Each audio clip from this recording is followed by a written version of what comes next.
ये सर्वे बिल्कुल हवा हवाई है। आप देखिए ना किस तरीके से जमीन पे आप जब जाके देखेंगे कि गरीबी के क्या हालात हैं। उनके घर में चूल्हे नहीं जल रहा है। जो उज्ज्वला योजना इन्होंने लागू किया था, आज देखेंगे सोनभद्र नहीं पूरे प्रदेश की मैं बात कर रहा हूँ, पूरे प्रदेश में जिस तरीके से ये उज्ज्वला योजना लागू किए थे, आज हर महिलाएं मजबूर हैं। मुझे दुर्भाग्य है ये कहना पड़ रहा है कि हमारे प्रधानमंत्री जी जिस तरह की प्रक्रिया को लॉन्च कर रहे हैं ना, ये देश फिर गुलामी की तरफ जा रहा है।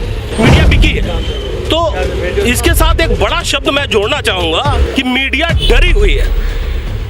इस लोकतांत्रिक देश में पहली बार ऐसा हो रहा है कि कोई भी संस्था डर के काम कर रही है। बिल्कुल विश्वास नहीं है सर्वे पे, क्योंकि इनके सरकार में पूरी मीडिया भी बिकी हुई है कि ये तीनों स्टेट कांग्रेस पार्टी जीतने जा रही है और इनकी पोल वहीं खुलेगी और उस चुनाव के बाद देश का जो रुख चेंज होगा, इनकी तख्ता पलट करने के बाद ही शांत होगा। और मैं निश्चित रूप से कहता हूं कि कांग्रेस पार्टी और इंडिया इस बार 2024 में सरकार बनाएगी।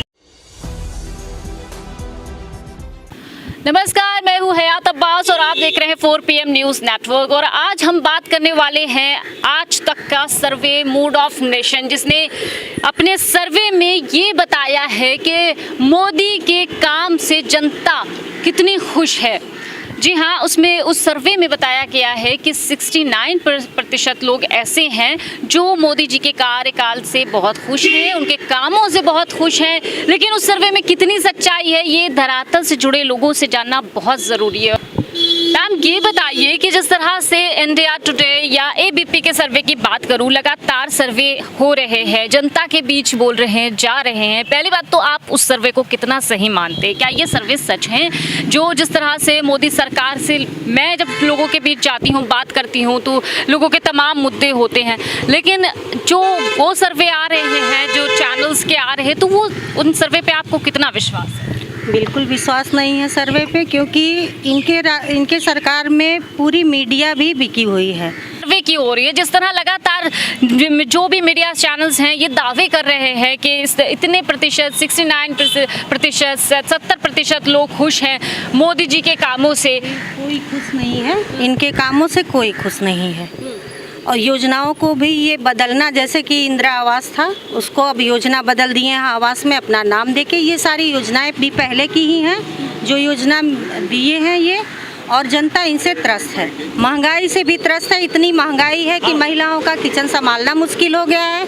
आज हर एक चीज़ इतनी महंगी हो गई है कि किचन में दाल, सब्जी, हर चीज़ के लिए महिलाएं परेशान हैं, सिलेंडर के लिए परेशान हैं। इनके राज्य में हम महिला तो काफ़ी परेशान हैं। क्या वाकई में सर कोरोना काल में जिस तरह से देश के हालात थे उस तरह से होने चाहिए थे, या फिर मोदी सरकार ने बाखूबी काम किया? बहुत ही निंदनीय है यह प्रसंग जो आपने छेड़ा है। अभी मैं आपको बताऊं, बहुत ही ज़्यादा इस सरकार ने, ये प्रश्न मैंने इसलिए किया क्योंकि जो सर्वे आया है मूड ऑफ नेशन का, उसमें यही बताया गया है कि ज़्यादातर लोगों को कोरोना काल का जो काम किया है सरकार ने वो पसंद आया। तो मैं जनता से इसलिए ये प्रश्न करके, बहुत अच्छा प्रश्न है। मैं आपको बताऊं, 2 प्रश्न इसमें शामिल है मैडम। और पहला प्रश्न जो आपने कहा वो पहले बहुत सुंदर है, और हमारी बहन यहाँ पे हैं, इन्होंने भी कहा कि मीडिया बिकी है। तो इसके साथ एक बड़ा शब्द मैं जोड़ना चाहूँगा कि मीडिया डरी हुई है। इस लोकतांत्रिक देश में पहली बार ऐसा हो रहा है कि कोई भी संस्था डर के काम कर रही है। मैं आप थोड़ा, डर किस चीज़ का? डर इस चीज़ का है मैडम, मैं एग्जांपल क्रिएट करना चाहता हूँ। आप समझिए, जितने देश के बड़े पत्रकार थे, आदरणीय पुण्य प्रसून वाजपेयी जी साहब हैं, विनोद दुआ साहब थे, रवीश कुमार साहब के साथ और भी जो बड़े पत्रकार हैं जिन्होंने सरकार के सामने न्याय की बात की, सरकार के से प्रश्न करने का साहस किया, उनको मीडिया के द्वारा, मतलब उनकी संस्थाओं से निकाल देने का काम किया गया। सबको अपनी रोजी रोटी और परिवार की जिम्मेदारी है मैडम, हर आदमी नहीं लड़ सकता। मैं धन्यवाद देना चाहता हूँ पुण्य प्रसून जी को, विनोद जी इस दुनिया में नहीं रहे, और रवीश कुमार जी जो जिन्होंने जिंदा रखा है सच्चाई को मैडम। एक जो आपने पहला प्रश्न किया कि 69% जो अभी ये कह रहे हैं टोटली फेक है, टोटली फर्जी है। देश में इस तरह का माहौल क्रिएट किया जा रहा है कि जनता उनके साथ है। मैं रूरल एरिया से आता हूँ, सोनभद्र उत्तर प्रदेश का आखिरी जिला है। हमारे जिले से 4 स्टेट जुड़ते हैं, छत्तीसगढ़, मध्य प्रदेश, राजस्थान, बिहार और झारखंड। आप मैडम बता रहा हूँ आप चलिए या अपना कभी सर्वे करिएगा, मैं आपको आमंत्रित करता हूँ। आज भी चुआड़ का पानी पीने को लोग वो हैं, मजबूर हैं। कहाँ है आपके? ये तो बड़ी बड़ी योजनाएं लाए गांव के लिए, ग्रामीण क्षेत्रों के लिए, कहा इतना विकास हो गया, रोडें बन गई। मैं मैडम यही चाहता हूँ कि आपका सर्वे गांव-गांव तक होना चाहिए। धरातल तो वहाँ है मैडम, काफ़ी बड़ा ट्राइब्स एरिया है हमारे यहाँ। और मैं आपको बताऊँ कि स्थितियाँ ये हैं कि पानी नहीं है, सड़कें नहीं हैं, बिजली तो दूर दूर तक नहीं है मैडम। तो सर ये सर्वे ये जो दिखाते हैं न्यूज़ चैनल्स पे, जितने भी सर्वे आ रहे हैं, चाहे वो इंडिया टुडे का हो, चाहे वो आज तक का हो, चाहे वो एबीपी का हो, वो टोटल प्रोजेक्टेड है मैडम, प्लान्ड वे में किया गया काम है। मुझे लगता है देश अब लोकतांत्रिक तरीके से नहीं, एक कंपनी की तरह चलाया जा रहा है मैडम। मुझे दुर्भाग्य है ये कहना पड़ रहा है कि हमारे प्रधानमंत्री जी जिस तरह की प्रक्रिया को लॉन्च कर रहे हैं ना, ये देश फिर गुलामी की तरफ जा रहा है। जिस तरह से संस्थाओं को बोलने नहीं दिया जा रहा है, कैग की रिपोर्ट नहीं आ रही है, आप समझिए मैडम। और मैं ये जो सबसे महत्वपूर्ण बात कहना चाहता हूं कि जो इन्होंने धर्म पे चोट किया, हमारी जो गंगा जमुनी तहजीब थी उस पे वार करके हम जो हमारा सहमा सा एक प्यारा नागरिक होता है देश का, उसके अंदर घृणित भाव पैदा करने का काम किया है मैडम। तो ये जहर फैलाने का काम कैसे शुरू हो, किसने किया? एग्जैक्टली देखिए मैडम, जैसे इन्होंने क्या किया, इनके पास कोई, जब ये आए थे और ये 2 सीट पे थे, तो इन्होंने क्या किया कि भारत के अंदर सबसे पहले जिस तरह अंग्रेजों ने काम किया, हमको विभाजित करने का काम किया। इन्होंने राम मंदिर का मुद्दा उठाया। चलिए, एक मैं मानता हूं कि किसी के धार्मिक विश्वास का मुद्दा हो सकता है मैडम, लेकिन जिस तरह से घटनाएं होना शुरू हुई, हिंदू मुस्लिम दंगे भड़के, जिस तरह से हिंसा, आप समझिए कि राम मंदिर का मुद्दा इन्होंने उठा लिया।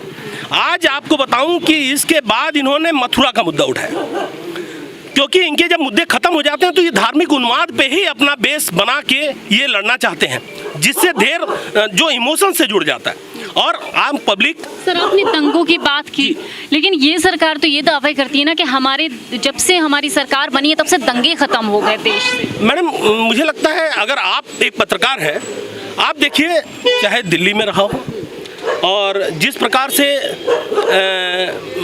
मुजफ्फरनगर या और बाकी क्षेत्र में जिस तरह की चीज़ें निकल के आ रही हैं, जिस तरह से एक धर्म विशेष के लोगों को टारगेट करके मारा जा रहा है, ये दंगे से बड़ा है।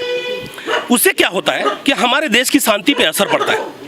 लोगों को यह सोचने का मौका नहीं मिलता कि किसी धर्म विशेष का जो व्यक्ति है उसके ऊपर की विशेष लांछन लगा के, उसके चाहे जाति के आधार पे, उसके भोजन के आधार पे, उसके पूजा पाठ के आधार पे उसको चोट पहुंचाना, ये इस लोकतांत्रिक देश की खूबसूरती नहीं रही है कभी भी। जिस प्रकार से हमारे पूर्व के नेताओं ने खूबसूरत देश को बनाया, हमारे यहाँ आज़ादी थी, हर धर्म के लोगों को प्यार विश्वास के साथ रहने की, लोकतांत्रिक तरीके से हमारा देश चलता था। लेकिन इन्होंने बहुत ही प्लान्ड वे में देश की मजबूती को और देश की आवाज को रोकने का काम किया है। 2024 लोकसभा चुनाव बहुत करीब हैं, सर्वे कुछ दिखा रहे हैं जो टीवी चैनल्स पे चल रहे हैं, दरअसल पे क्या जनता चाहती है 24 पे? मैडम मैं एक आम नागरिक होने के नाते और आपसे कहूँगा कि मध्य प्रदेश, राजस्थान, छत्तीसगढ़ भी 3 चुनाव के रिजल्ट आने हैं। आप मीडिया हैं, आप चौथा स्तंभ है देश का। मैं आपको निश्चित तौर पे बता रहा हूँ कि ये तीनों स्टेट कांग्रेस पार्टी जीतने जा रही है और इनकी पोल वहीं खुलेगी और उस चुनाव के बाद देश का जो रुख चेंज होगा, इनकी तख्ता पलट करने के बाद ही शांत होगा। और मैं निश्चित रूप से कहता हूं कि कांग्रेस पार्टी और इंडिया इस बार 2024 में सरकार बनाएगी। बिल्कुल, थैंक यू सर। आपका क्या नाम है सर? शत्रुंजय मिश्रा। सर यही सवाल है मेरा, सर्वे पे बात कर रहे हैं, कितने प्रतिशत सच्चाई है? निश्चित रूप से ये जो सर्वे हुआ है इसका मैं खंडन करता हूँ, क्योंकि ये प्रायोजित तरीके से मीडिया के माध्यम से बिल्कुल एनडीए को दिखाया है कि वो 7% से आगे है, लोग पसंद कर रहे हैं। क्या वाकई में लोग पसंद कर रहे हैं? निश्चित रूप से आप देखेंगी ज़मीन पे बेरोजगारी का मुद्दा सबसे चरम पे है, किसानों की आय का मुद्दा रहा हो। इन्होंने वादा किया था कि किसानों को की आय दोगुनी करेंगे, युवाओं को प्रतिवर्ष 2 करोड़ रोजगार देंगे, लेकिन ये दोनों वादे कहीं न कहीं फेल साबित हुए हैं। वहीं दूसरी तरफ बहुत हुआ महंगाई की मार अब की बार मोदी सरकार, लेकिन वही मोदी सरकार जब 10 साल हो गए, आज देखेंगे कि टमाटर के दाम भी 200 रुपये किलो हो गए हैं, राशन इस कदर महंगे हो गए हैं कि लोगों को घर चलाना मुश्किल हो गया है। निश्चित रूप से आम जनता इस महंगाई से करा रही है। नौजवान रोजगार न होने के कारण दर दर की ठोकरें खा रहे हैं। वो कभी छत्तीसगढ़ जाते हैं, कभी राजस्थान जाते हैं, कभी अन्य प्रदेशों में जाके अपने परिवार का भरण पोषण करने के लिए, रोजगार के लिए अपना जगह तलाश रहे हैं। और मैं आपको बताऊं, सर ये सर्वे को कैसे देखते हैं? ये जो सर्वे आ रहे हैं लगातार, इंडिया जो मैं आज तक की बात करूं, एबीपी की बात करूं, इंडिया टुडे की बात करूं, ये सर्वे बिल्कुल हवा हवाई है। आप देखिए ना किस तरीके से जमीन पे आप जब जाके देखेंगे कि गरीबी के क्या हालात हैं। उनके घर में चूल्हे नहीं जल रहा है। जो उज्ज्वला योजना इन्होंने लागू किया था, आज देखेंगे सोनभद्र नहीं पूरे प्रदेश की मैं बात कर रहा हूँ, पूरे प्रदेश में जिस तरीके से ये उज्ज्वला योजना लागू किए थे, आज हर महिलाएं मजबूर हैं। वो केरोसिन बंद हो गया, केरोसिन जो तेल मिलता था गरीबों को वो भी बंद कर दिया गया। आज स्थिति ये है कि लोगों को घर चलाने के लिए लकड़ी और उपली का सहारा लेना पड़ रहा है। सर कोरोना काल में वाकई मोदी सरकार ने अच्छा काम किया, देश को संभाल लिया क्या? बिल्कुल नहीं। आप देखेंगे किस तरीके से गरीब मजदूर पैदल सैकड़ों किलोमीटर चल के कितने लोगों ने जाने गंवा दी। निश्चित रूप से ये बेशर्म सरकार को शर्म आनी चाहिए। और मैं बताना चाहता हूं कि उत्तर प्रदेश में प्रियंका गांधी जी ने 1000 बसों को दिल्ली के बॉर्डर में भेजने का काम किया था, लेकिन यही यूपी की योगी सरकार ने उस बस को नहीं भेजने का काम किया कि मजदूर वहीं के वहीं रह जाएं, कहीं प्रियंका गांधी न श्रेय ले लें। तो प्रियंका गांधी ने कहा था कि ये मैं इसका श्रेय नहीं लूंगी, आप इस बस को रखिए और लोगों को भेजने का काम करिए, क्योंकि गरीब के लोग जिस तरीके से इस कोरोना काल में इस त्रासदी में मदद की ज़रूरत है, उनको बचाने की ज़रूरत है। लेकिन सरकार, इस बेशर्म सरकार ने उन गरीबों को मदद करने के बजाय चुनाव में मशगूल थी, लोगों को मदद नहीं कर रहे। ऑक्सीजन से आप देखेंगे, ऑक्सीजन की कमी से लाखों लोग मर गए। मैं बताना चाहता हूँ कि इस दौर में भी यूथ कांग्रेस का एक बंदा जो दिल्ली में है, श्रीनिवास जिसका नाम है, वो यूथ कांग्रेस का राष्ट्रीय अध्यक्ष है। उसने लोगों को पानी पिलाने से लेकर खाना खिलाने से लेकर ऑक्सीजन तक पहुँचाने का काम किया। ऐसे नौजवान युवाओं को भी मैं सलाम करता हूँ।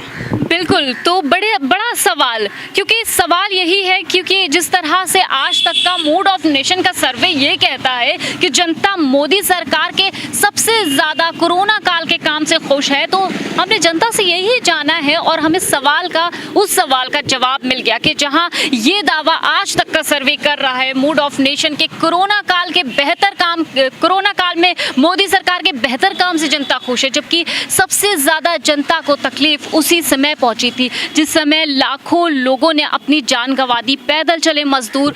वो ये जनता कैसे भूल सकती है जब ऑक्सीजन की कमी से कितने लोगों ने अपनी जान गंवा दी।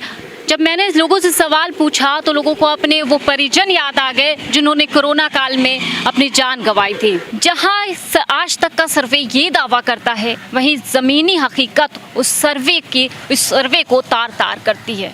कैमरा पर्सन सत्यनारायण के साथ मैं हयात अब्बास, 4PM न्यूज़ नेटवर्क।